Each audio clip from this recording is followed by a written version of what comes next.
I worked 2 jobs to put my wife through medical school.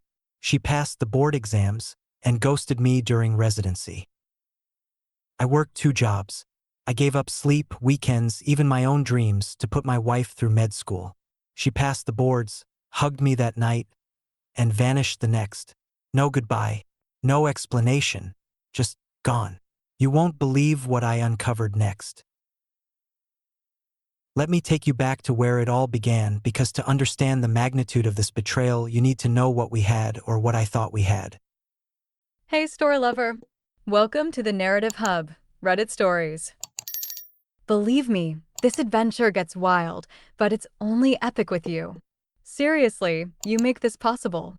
Want more stories? Greater adventure? Smash subscribe right now. Smash like. Comment below. Let's go. Melanie and I met at a coffee shop near the university. She was a pre-med student, brilliant, driven, with this infectious laugh that could light up the darkest study room. I was working construction during the day, bartending at night. We were from different worlds, but something just clicked. She'd come to my bar after her MCAT prep classes, order a single beer that she'd nurse for hours while studying, and I'd sneak her free appetizers because I knew she was living on loans and ramen. 6 months in, she got her MCAT scores, 518, top percentile. She cried in my arms that night. Happy tears, she said. "We're going to make it," she whispered. "We're going to have the life we dreamed of." That word would haunt me later. The acceptance letter from Johns Hopkins came on a Tuesday. I still remember because I just pulled a double shift and was dead on my feet when she burst through our apartment door, waving that envelope like a winning lottery ticket. We celebrated with champagne I couldn't afford and promises we apparently couldn't keep. But here's where things get interesting, and you need to pay attention to this detail because it becomes crucial later. That same week, she sat me down with a notebook. She'd calculated everything: tuition, books, living expenses, board exam fees. The number was staggering: $287,000 over 4 years. "I have a plan," she said, her eyes bright with determination. "If you can cover our living expenses and help with some costs, I can take out loans for the rest. Once I'm a doctor, I'll pay everything back and we'll be set for life." She actually wrote it down. A contract of sorts, though we laughed about it at the time. Our investment portfolio, she called it. I kept that piece of paper. Thank God I kept that piece of paper. The next 4 years were a blur of exhaustion and sacrifice that I wouldn't wish on anyone. Let me paint you the real picture. Not the Instagram version of supporting your spouse through med school, but the raw, unfiltered truth. My alarm went off at 4:30 a.m. every single day. Construction site by 5:30. Hammer and nails until 2 p.m. Then a rushed shower at the gym because it was faster than going home. Bartending shift from 3 p.m. to midnight, sometimes later if it was busy. 4.5 hours of sleep if I was lucky. Rinse and repeat. Weekends? Those were for Melanie's clinical rotations, which meant driving her to hospitals at ungodly hours because we could only afford one car. A beat-up Honda Civic with 200,000 miles that I kept running with YouTube tutorials and prayer. But here's what nobody tells you about supporting someone through medical school. It's not just the money. It's watching them transform into someone else, degree by degree, rotation by rotation. First year, Melanie would study at the kitchen table and we'd quiz each other, she on anatomy, me on cocktail recipes for work. We'd laugh about how we were both memorizing body parts, just in very different contexts. Second year, the kitchen table wasn't good enough anymore. She needed a proper study space. So I built her a desk from scratch, spent 3 weekends on it. She kissed me when I showed it to her and said, "You're building our future with those hands." Third year brought clinical rotations, and suddenly she was gone 80 hours a week. But she'd still text me between rounds. Little messages like, "Saw my first surgery today. Can't wait to tell you about it." Those messages kept me going during my own brutal shifts. But fourth year is when I should have seen the signs. You want to know the exact moment I should have known? It wasn't dramatic. It was a Thursday night, 3 months before her board exams. I'd come home from my bartending shift to find her studying with a group of classmates. Nothing unusual, except for one detail that would later feel like a knife in my gut. She didn't introduce me. 5 people in our living room, in the apartment I paid for, eating takeout I'd brought home from the restaurant, and she just said, "Oh, this is Ryan. Not my husband. Not my partner. Just Ryan." One of them, a guy named Jimmy who I'd later learn way too much about, looked me up and down and said, "Oh, you're the bartender. Not Melanie's husband. The bartender. Just the bartender." Like I was the help. Melanie laughed. She actually laughed and said, "Ryan's been so supportive." Past tense? Was I already history in her mind? The study groups became more frequent. The text messages became shorter. Busy became her favorite word. But I rationalized everything. Board exams were coming. This was the final push. Once she passed, once she matched into residency, we'd have our life back. I started a spreadsheet, and yes, I know how pathetic this sounds, tracking our conversations. In January, we averaged 47 text messages a day. By March, we were down to 12. By May, the week before her boards, she sent me exactly 3 messages total. Studying. Can't talk. Order dinner without me. But here's the truly messed up part. I was proud of her dedication. I thought, this is what it takes. This is what sacrifice looks like. This is what love looks like. No. This is what being played looks like. June 15th. Board exam day. I'd taken the day off from both jobs, the first full day off I'd had in 2 years. I drove her to the testing center, kissed her goodbye, and said, "You're going to crush this." She looked at me then, really looked at me, for the first time in months. There was something in her eyes I couldn't read. Now I know it was guilt. Pure, calculated guilt. "Ryan," she said, "whatever happens, I want you to know. You made this possible. Not, I love you. Not, we did this together. Just, you made this possible." Like I was a scholarship foundation she was thanking at graduation. I waited 8 hours in that parking lot. 8 hours. I'd brought her favorite coffee for when she came out, her lucky snacks, even a stupid balloon that said "World's Best Doctor," because I knew she'd laugh at how premature it was. She walked out of that building a different person. I could see it in her posture, the way she carried herself. She'd passed. She knew she'd passed. And more importantly, she knew she didn't need me anymore. The hug she gave me in that parking lot? Looking back, it wasn't a celebration hug. It was a goodbye hug. She held on a little too long, a little too tight, like someone about to deploy overseas or someone about to disappear. That night, we went to dinner at the one nice restaurant I could afford. She ordered champagne. Real champagne, not the cheap stuff we usually got. "To new beginnings," she toasted. "To our future," I corrected. She just smiled and took a sip. She was gone when I woke up the next morning. Not gone as in went to the gym early. Gone as in half her clothes were missing, her medical school diplomas were off the wall, and her car was nowhere to be seen. At first, I thought something had happened to her. I called 47 times, straight to voicemail after the 3rd ring, which meant she was declining my calls. I texted, begged, pleaded. The messages showed as delivered but never read. I called her parents. Her mom answered, and I could tell by her tone that she knew. "Melanie needs some space to focus on her residency match," she said, like this was a normal thing, like wives just disappeared after their husbands put them through medical school all the time. "What residency match?" I asked. "She hasn't even gotten her results yet." The silence on the other end told me everything. She already knew where she'd matched. She'd known for weeks and hadn't told me. I drove to her best friend Jessica's apartment. Jessica opened the door but wouldn't let me in.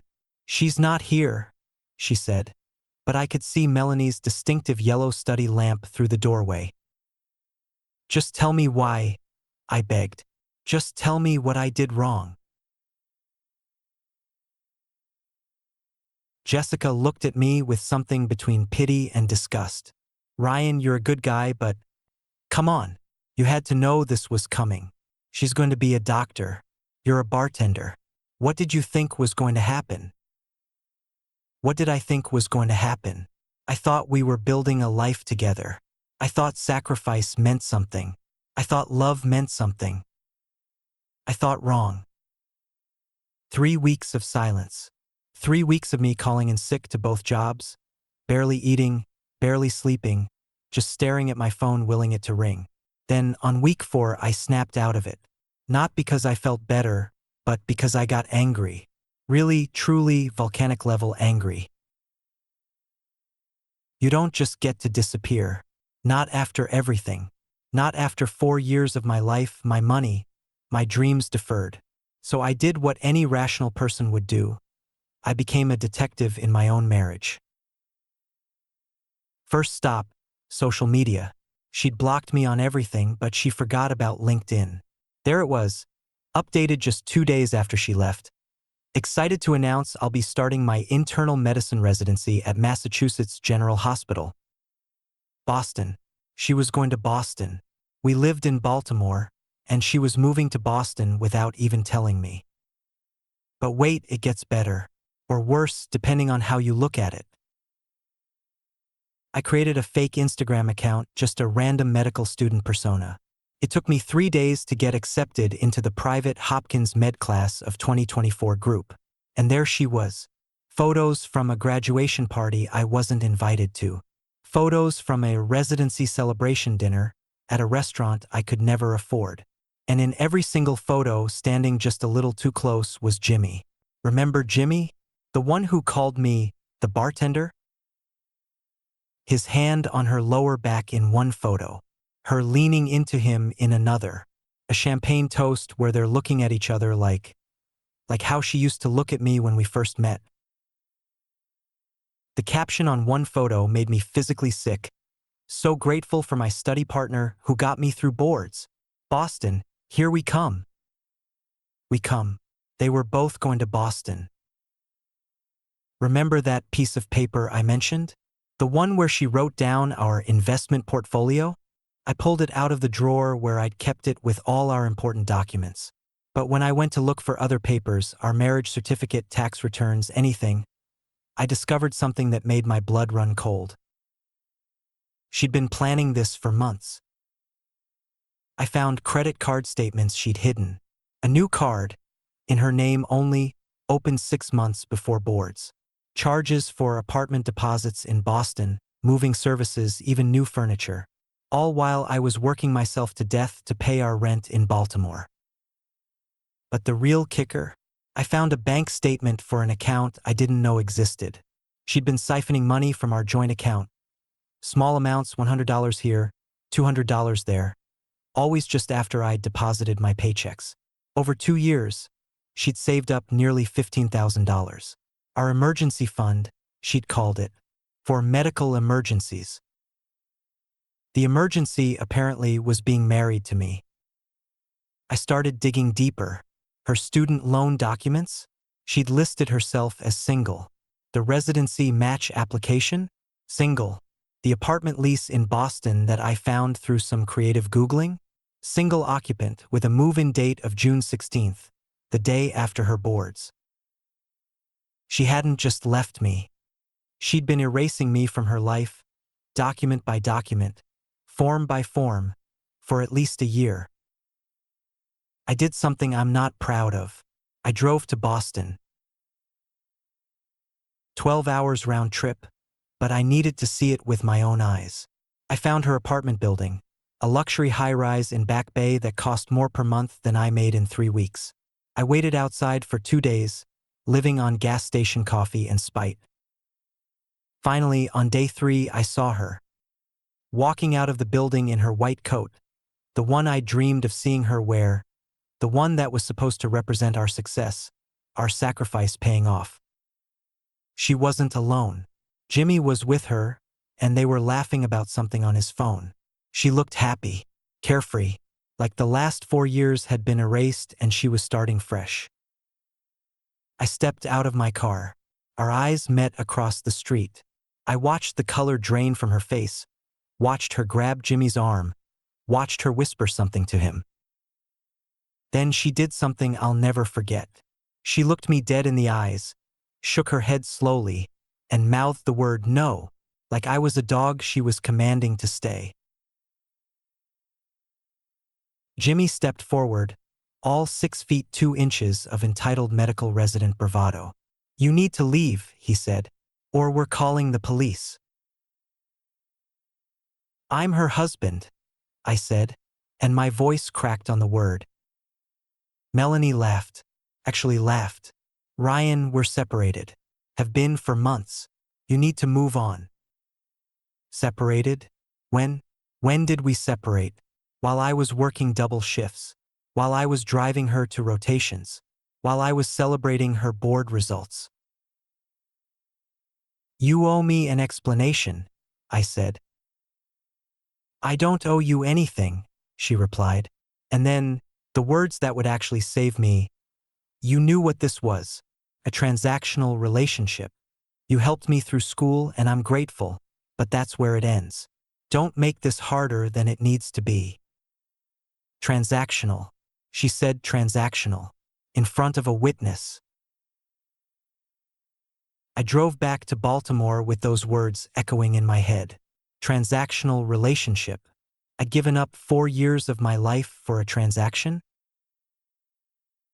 The next day, I did something I should have done weeks earlier. I hired a lawyer. Not just any lawyer, the nastiest, most ruthless divorce attorney I could find. Her name was Patricia Washington, and she had a reputation for making cheating spouses cry in court. "Tell me everything," she said. "Every dollar spent, every sacrifice made, every promise broken." I laid it all out. The 2 jobs, the financial support, the hidden bank accounts, the secret credit cards, the boyfriend she'd clearly been cultivating while I paid for her education. Patricia listened, took notes, and then smiled. It wasn't a nice smile. "She made 3 critical mistakes," Patricia said. "First, she admitted in front of a witness that your relationship was transactional, which means we can argue for reimbursement.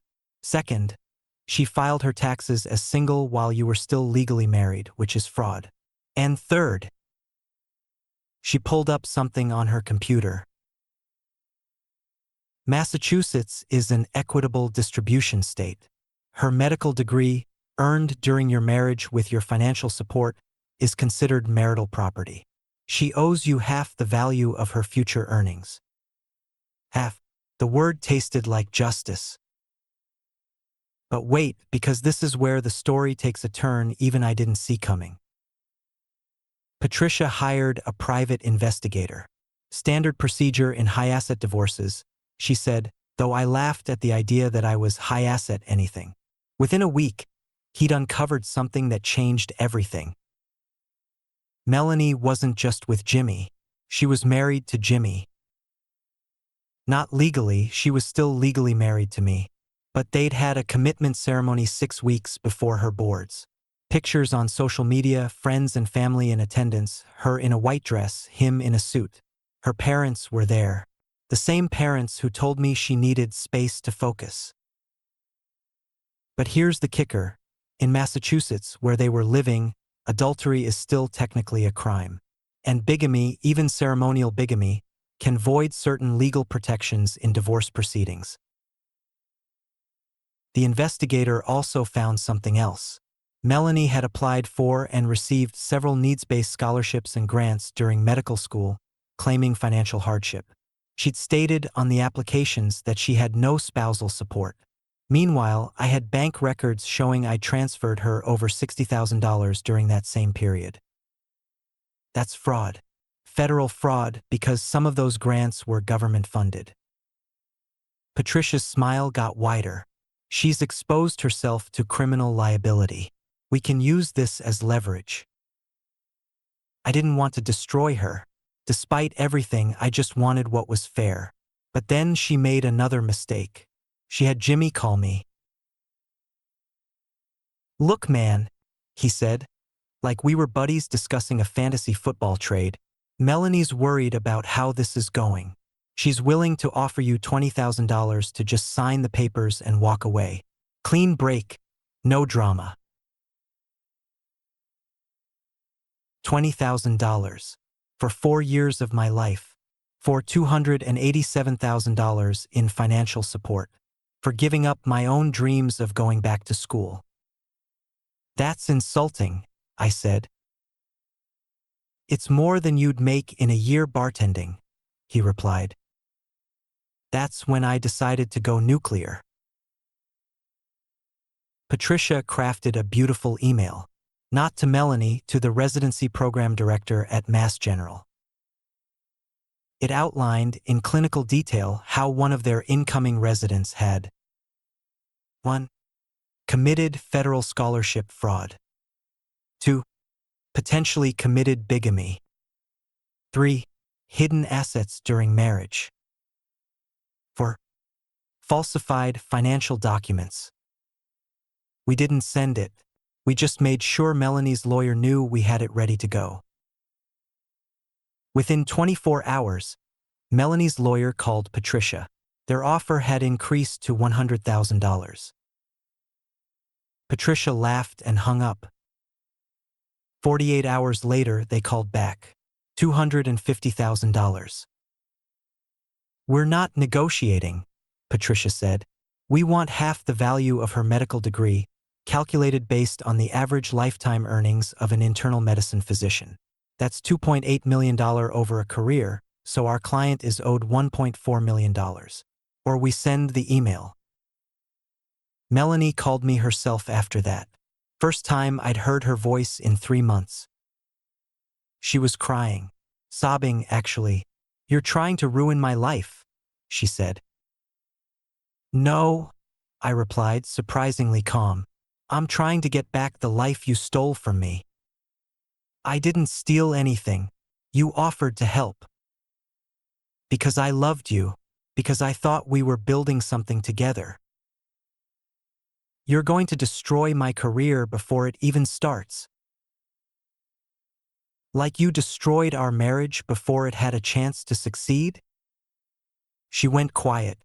Then, in a small voice, "I never meant for it to happen this way." "How did you mean for it to happen, Melanie? When you were taking money from our joint account? When you were planning your escape for months? When you were having a wedding with another man while I was working double shifts to pay your rent? I fell in love with someone else. It happens." "No. Falling in love happens. What you did was fraud. What you did was theft. What you did was cruel." Her parents got involved next. Her father, a successful businessman who could have paid for her medical school 10 times over but didn't, called me personally. "What's it going to take to make this go away?" he asked. "Your daughter owes me $1.4 million, I said. "That's insane. She doesn't have that kind of money." "No, but she will. That's the point of investing in someone's future, right? I invested, now I want my returns." "You're being vindictive." "I'm being factual. Would you like to see my spreadsheets? I have every expense documented, every hour worked, every sacrifice made.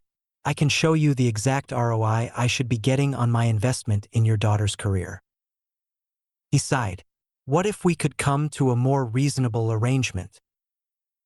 "Define reasonable." $500,000, paid in installments over 5 years. $1 million, paid in installments over 10 years. And she admits, in writing, that our relationship was not a legitimate marriage but a financial arrangement that she entered into fraudulently. That would ruin her. No, it would inconvenience her. Ruin would be me sending that email to Mass General. The private investigator earned his entire fee with one discovery. Melanie had a trust fund. Her grandfather had left her $800,000, accessible when she turned 30 or completed her medical degree, whichever came first. She'd had access to it for 2 months and never said a word. While I was eating ramen and working myself into the ground, she was sitting on nearly $1 million. Patricia amended our demands. We wanted half the trust fund too, since she'd hidden assets during our marriage. This is extortion, Melanie's lawyer yelled during a conference call. No, Patricia replied calmly. This is discovery. Your client hid significant assets while accepting financial support under false pretenses. That's fraud. Jessica, Melanie's best friend, called me out of the blue. I need to tell you something, she said. I can't keep this on my conscience. We met at a coffee shop. She looked terrible, like she hadn't slept in days. Melanie was never going to stay with you, she said. She told me freshman year of med school that you were her scholarship. She actually called you that, said you were her full ride. You knew? This whole time? I thought she was joking at first. Then I realized she wasn't. I told her it was wrong, but she said you were happy, that you wanted to help, that it was a win-win situation. Why are you telling me this now? Because she's doing it again. Jimmy doesn't know about the trust fund. She's already looking at fellowship programs in California, alone. She's got another 2 years to use him for his connections. His father runs a hospital network. Then she'll disappear on him too. Jessica slid a USB drive across the table. Text messages. For years' worth. Everything she said about you, about Jimmy, about her plans. I'm done covering for her. The text messages were brutal to read. For years of Melanie discussing me like I was a business arrangement. Ryan worked another double today. Cha-ching. Just have to make it through boards. Then I'm free. Jimmy is already in residency. Perfect timing to trade up. Ryan actually thinks we're going to have kids someday, as if I'd ruin my career for his blue-collar babies. That last one nearly broke me. But the worst part was a conversation from 2 years ago. Jessica, don't you feel guilty? Melanie, why? He's happy. He gets to say his wife is a doctor. That's more than he could have hoped for with his background. Jessica, that's cold. Melanie, that's practical. Not everyone gets a fairy tale. He gets a few good years and a story. I get a medical degree. Fair trade. Fair trade. There it was again. Transactional.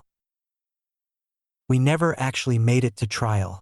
Once Patricia presented the text messages, the trust fund documentation, and the evidence of scholarship fraud, Melanie's team folded. But we did have to appear before a judge for the settlement approval. Melanie showed up in her white coat, like she was trying to remind everyone she was a doctor now, above all this messiness. The judge, a woman in her 60s who'd seen it all, was not impressed.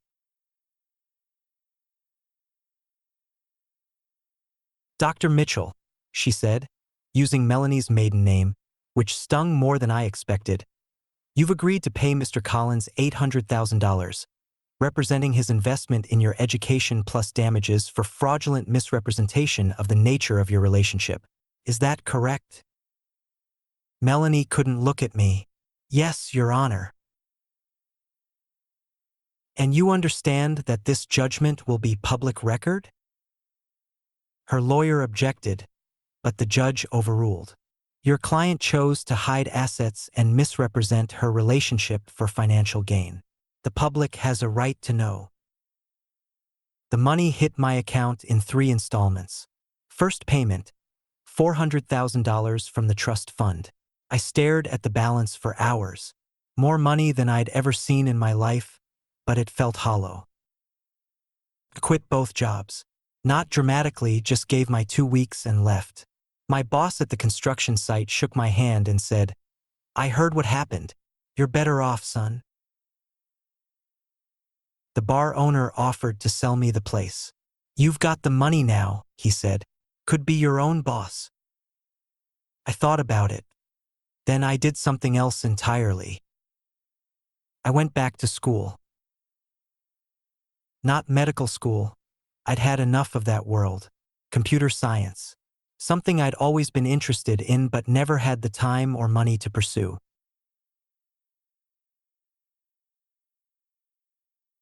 I was 32 years old, sitting in freshman orientation, surrounded by 18-year-olds. But for the first time in 4 years, I was doing something for myself. The second payment came 6 months later, $200,000. I used it to pay off my parents' mortgage. My mom cried.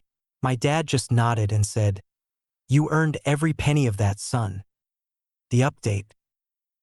A year into my computer science program, I got a LinkedIn notification. Melanie had viewed my profile.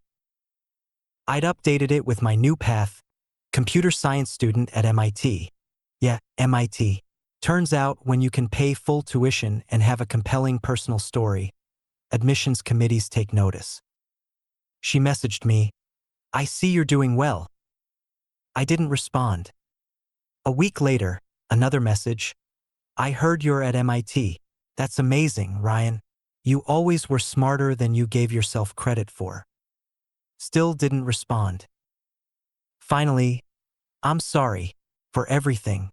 You deserved better." That one, I did respond to, "Yes, I did.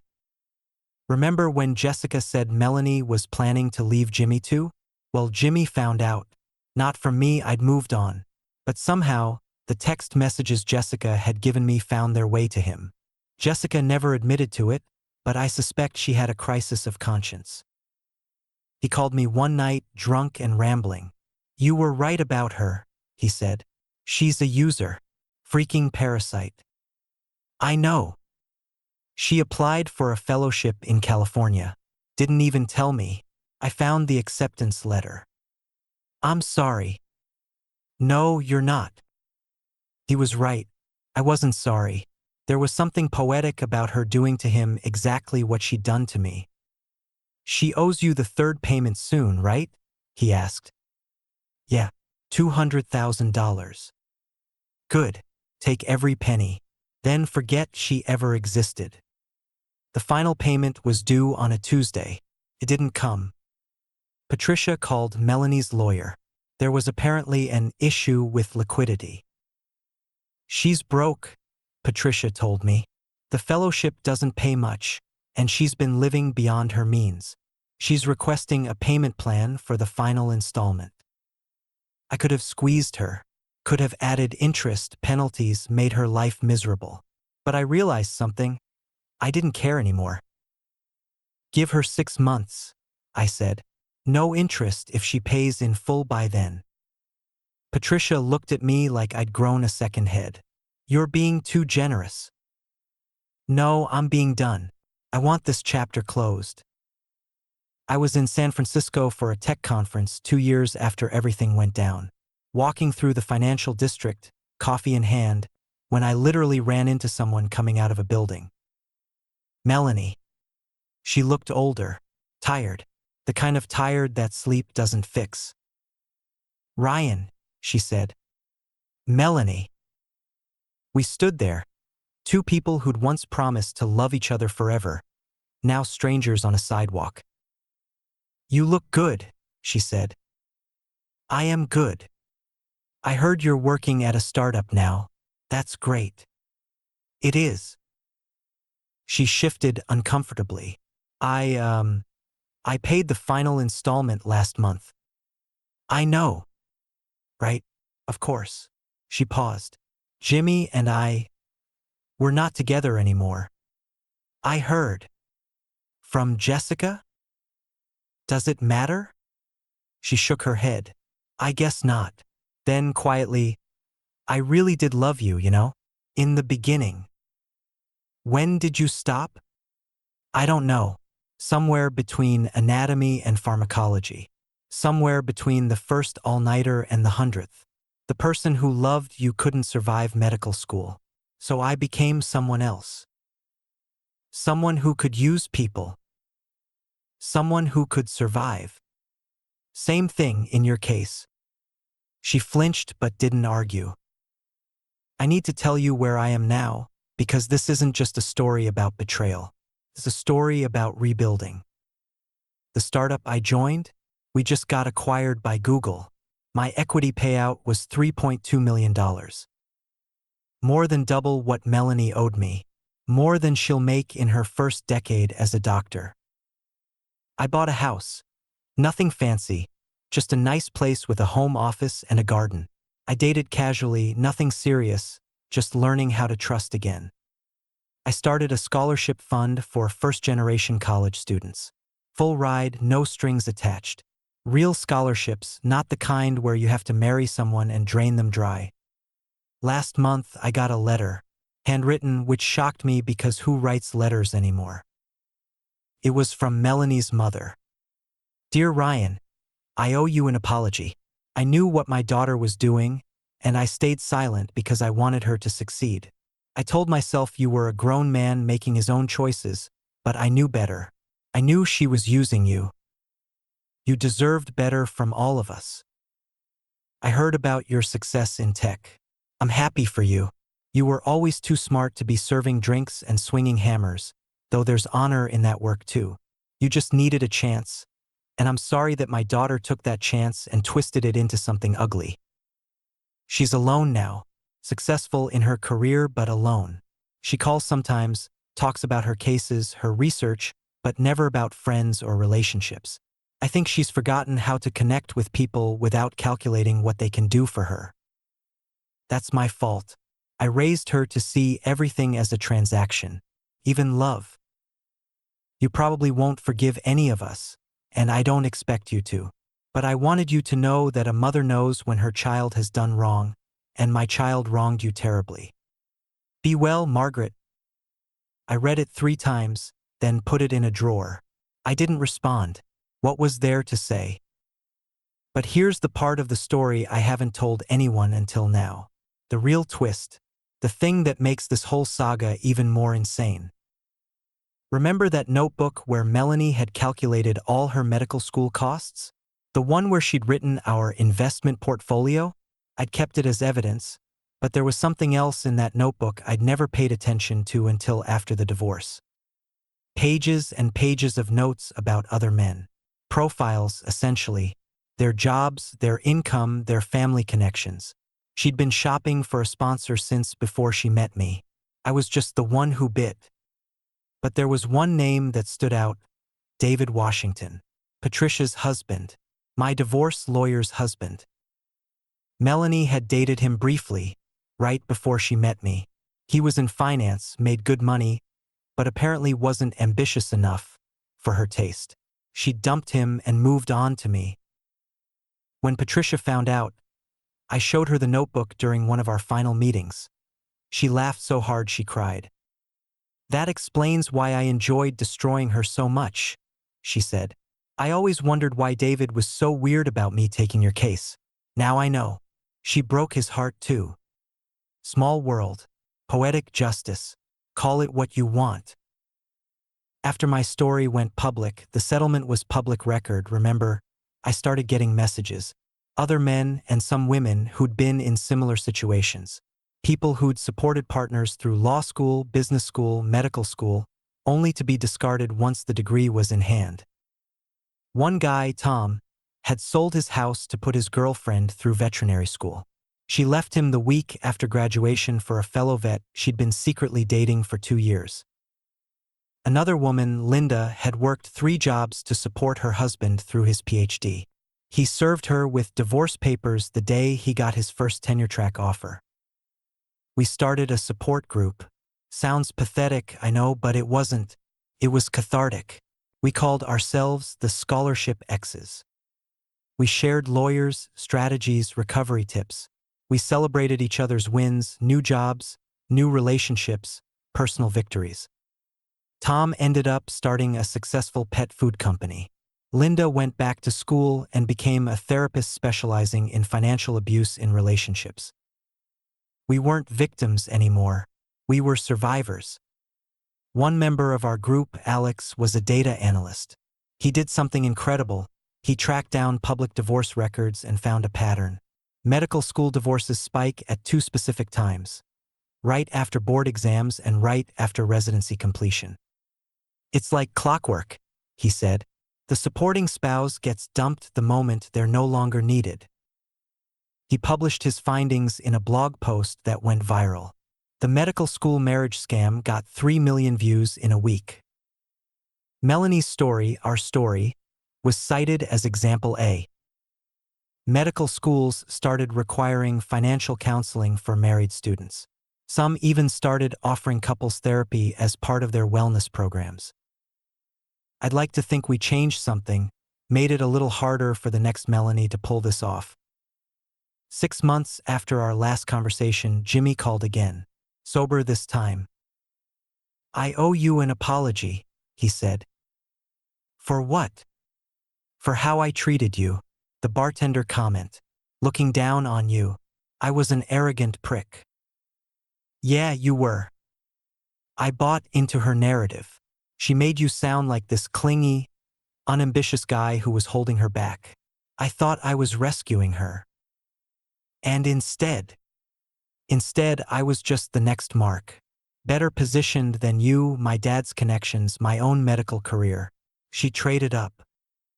And now she's trading up again?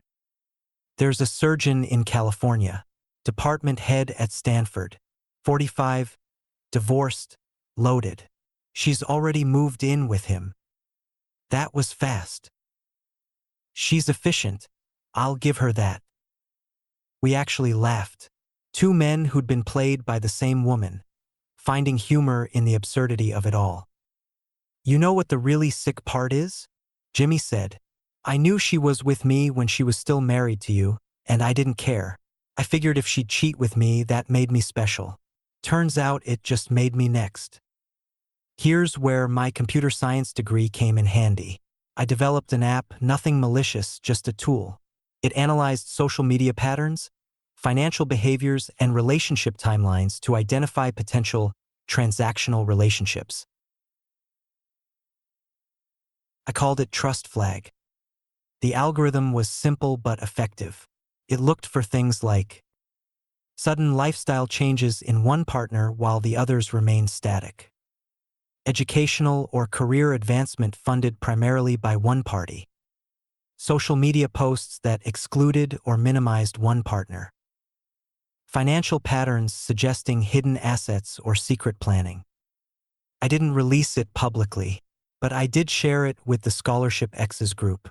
Within a month, 3 people discovered their partners were planning exits.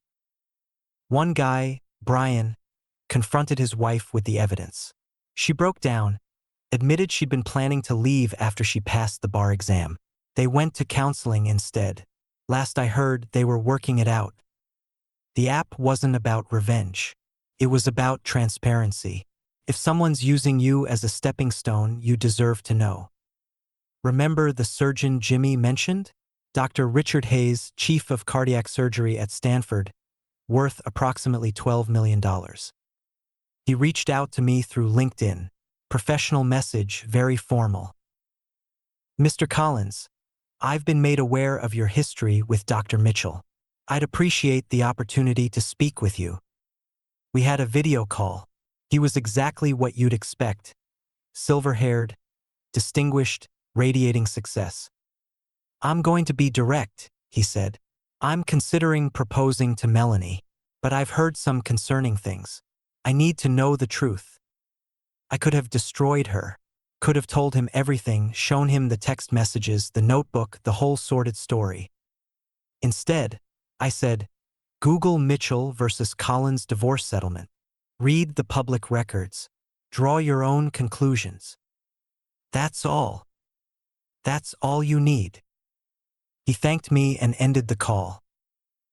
2 weeks later, Melanie's Instagram showed her moving into a new apartment, alone. This is the part that still gives me chills. Remember that trust fund Melanie had hidden? The $800,000 from her grandfather? Well, Jessica reached out with one more piece of information. The trust had conditions Melanie had violated. One specific clause: if the beneficiary was found guilty of fraud or financial malfeasance, the remaining funds would be redistributed to charity. Melanie's grandfather, turns out, was a self-made man who despised dishonesty in business. He'd put that clause in every family trust he'd established. When the divorce settlement became public, naming fraud as part of the case, the trust's executor took notice. They launched an investigation. Melanie had to pay back the $400,000 she'd already withdrawn, plus penalties. She went from having a hidden fortune to being $400,000 in debt, on top of her medical school loans. I'm telling this story now, 3 years after it all went down, because I finally have perspective. Melanie didn't just steal money from me. She stole my ability to trust, my faith in love, my belief that sacrifice for someone you care about is noble. But here's what she didn't steal: my ability to rebuild. I'm 35 now. I have a career I love, financial security I earn myself, and a life that's entirely my own. I'm dating someone new, a software engineer named Amy who makes her own money and laughs when I offer to pay for dinner. We'll split it, she says, and somehow that feels more romantic than any grand gesture. I still bartend sometimes, just for fun, at a craft cocktail place in Cambridge. My coworkers don't know my history. To them, I'm just the tech guy who likes making drinks on weekends. There's something healing about that, being seen for who I am now, not what I survived. Last week, on what would have been our 10th wedding anniversary, Melanie sent me one final email. Ryan, I know you'll probably delete this without reading it, but I need to say this. You were right about everything. I was calculating, cruel, and I used you. I told myself it was survival, that medicine demands sacrifices, that I was doing what I had to do. But the truth is simpler and uglier. I was a coward, too scared to fail on my own, too proud to admit I needed help, too broken to accept love without suspicion. I'm alone now. Successful, yes, but alone. I can diagnose diseases but can't maintain a relationship. I can perform procedures but can't perform basic human decency. You asked me once when I stopped loving you. The truth is, I never stopped. I just buried it under ambition and convinced myself that success mattered more than love. I was wrong. I don't expect forgiveness. I don't deserve it. I just wanted you to know that every patient I save, every life I improve, exists because you gave me the chance. The good I do in this world is your legacy too, even if my name is on the degree. Be happy, Ryan. You deserve it. Melanie. I read it twice, then archived it. Not deleted, archived. Because it's part of my story, the story of how I learned that sometimes the best revenge isn't destroying someone. It's building yourself into someone they can never have again. The sweet success. Today, I'm the CTO of a health tech startup. Ironic, right? We're building software that helps medical students manage their mental health and relationships during training. It's called MedBalance. One of our features is financial transparency tools for couples where one partner is in medical school. Full visibility on expenses, loans, and financial planning. No hiding assets, no secret exit strategies. We've helped 10,000 medical student couples so far. The divorce rate among our users is 60% lower than the national average for medical marriages. Melanie's legacy, in a twisted way, is helping save other relationships from suffering the same fate as ours. I ran into Jessica at a conference last month. She's a psychiatrist now, specializing in relationship counseling for medical professionals. You know, she said, Melanie made me realize something. Medical school doesn't just train doctors. It reveals character. Melanie's character was always transactional. Med school just gave her the opportunity to show it. And Jimmy married a nurse, someone who understands the life but isn't competing with him. They seem happy. Good for him. What about you? Happy? I thought about it. Really thought about it. Yeah, I said. I am. And I meant it. The money from the settlement? It's mostly gone now, invested in the company, donated to scholarships, used to help my parents retire. But what it bought me was freedom. Freedom to choose my own path, to build my own dreams, to love on my own terms. Melanie's doing well professionally, from what I hear. She's published research, won awards, saved lives. Maybe that's her redemption. Maybe saving others makes up for destroying me. Or maybe it doesn't matter. Because here's the truth I've learned. Success isn't about what someone takes from you. It's about what you build from the pieces they leave behind. I worked 2 jobs to put my wife through medical school. She passed the board exams and ghosted me during residency. But that's not where my story ends. That's where it begins. To everyone who's been someone else's stepping stone, who's given everything only to be discarded when you're no longer useful, know this. Your value was never determined by how they treated you. Your sacrifice was real even if their love wasn't. And your future? That's yours to build, one day at a time, one dream at a time, one success at a time. They may have used you to climb higher, but you can soar on your own wings. And that flight? That's the sweetest revenge of all.